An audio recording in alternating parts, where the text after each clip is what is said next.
يا زياد. والله اول ميه عمدة الزع شمال جن.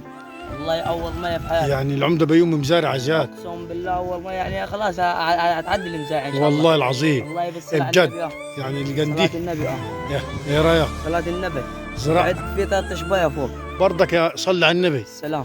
عاوزك توري لهم تاني قنديل كده، يمكن يقول لك يمكن العمده بيومي مفبرك القنديل ديت او ما عرفش يزرع. وري لهم.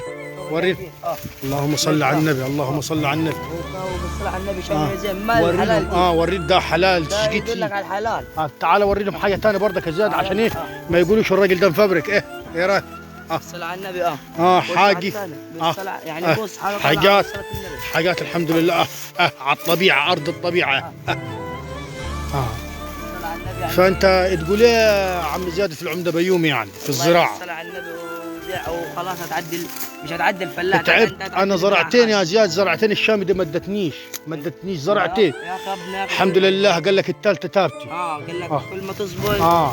واحنا خلي بالك ممكن الناس تقول لي ده عمده بيومي الشامي طبيعي خفيفي.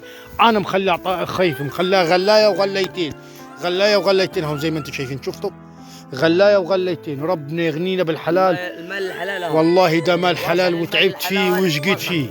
فنهايه المطب عايز تقول يا زياد، تقول كلمه للناس اللي ما تحبك والمتابعينك. روح الله بالصلاه على النبي عليكم عايز تقول روح الله يعمر بيتك يا بيومي. النبي الله يعمر بيتك. الحمد لله. نهايه المطار ده تعب وكفاح وشقى. اوعاك ما تقولش هنولع عليك بعد ما نوريهم القنديل الاخير ده. نولع عليك حاضر. قول يا عم زياد. والواحد يدي لك يا اخي سبحان الله يقول لك باي حلق امي. يدي لك الواحد يقول لك والله انا كل شيء معافي يا ولد عمي. طب ما يوقع والله انا كل شيء معافي. ما عرفش انه تعب فيها وشقي فيها الواحد. ويهاني. يلا عايزين نشوفوا العفو. ربك يصلح الحال والمال الحلال ما يروحش، واللي عاوز ياكل يا عم زياد، وربنا برضك هيزود الخير. تحياتي لكم جميعا. حبيبكم واخواتي ومتابعيني، يعملوا لي متابعات ولايكات وكل حاجه. العمده بيومي تحياتي لكم واقدم لكم كل جديد.